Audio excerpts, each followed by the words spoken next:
Hip thrusts. As you can guess, we're going to talk about hip thrusts. I mean, a popular exercise because I'm sure you've all heard of Bret Contreras and you've all known hip thrusts because of him. Did he invent them? Did he not? Who knows?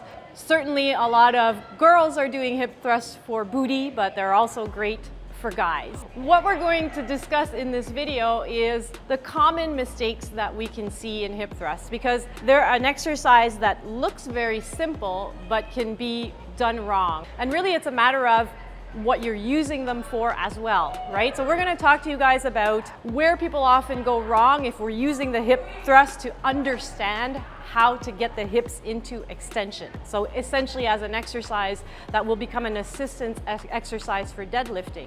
We're also going to talk about, well, if you're using the hip thrust to grow your booty, because that's something some people want to do as well, and what then kind of changes. We're also going to talk about the feet. Should you be on your feet? Should you be on your heels? Which is right or wrong? Hi guys, I'm Mai-Linh Dovan, certified athletic therapist. And I'm Coach Rick Simanella, certified strength and conditioning specialist. Here at Functional Strength Academy, we empower the next generation of personal trainers to think critically and analytically to build smarter programs.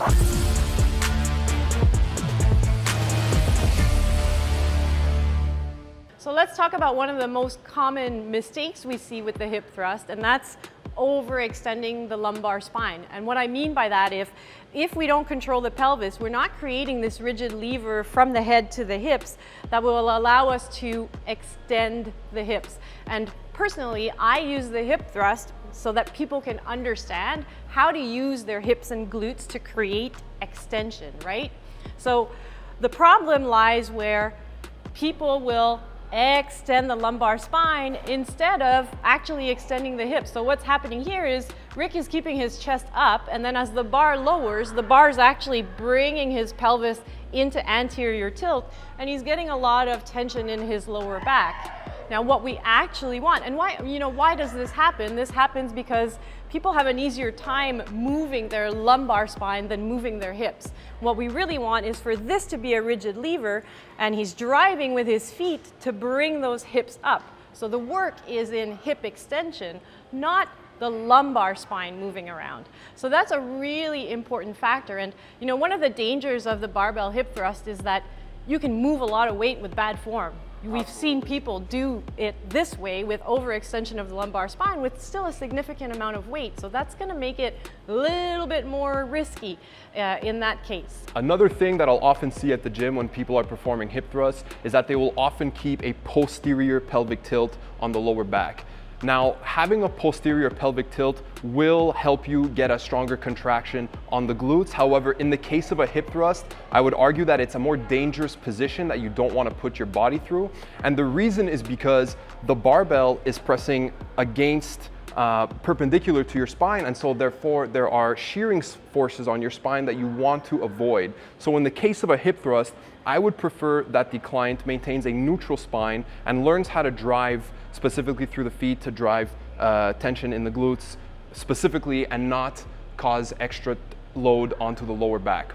Another thing we want to talk about other than the lower back is actually what's happening at the cervical spine and the head.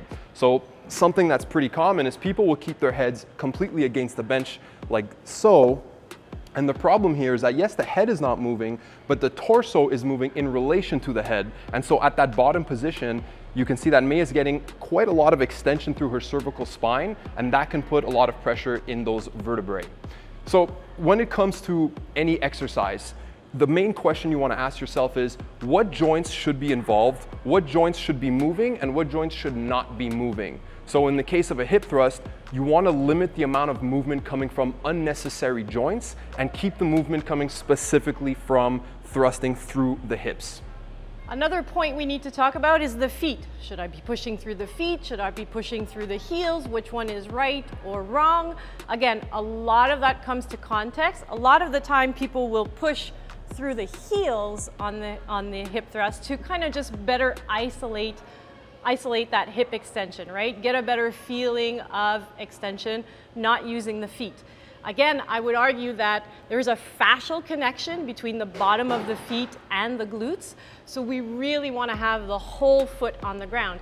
And again, you're using this movement to kind of understand how to extend the hips. And when you extend the hips in other contexts, your feet are going to be flat on the ground and you want to use those feet. So again, you want to make sure that people are not pushing through the forefoot and then they make the movement more quad dominant, but the whole foot should be in contact with the ground, and we're using the whole foot pushing into the ground to bring the hips straight up. So that's how we use the feet for the hip thrust, considering that we want to use the hip thrust to optimize hip extension and people's capacity to extend through the hips and not through the lumbar spine. So guys, the hip thrust done right, an excellent exercise, yes, to learn how to use the glutes to extend the hips, but also to build the glutes. Remember I said it's an exercise that unfortunately people can lift a lot of weight with improper technique.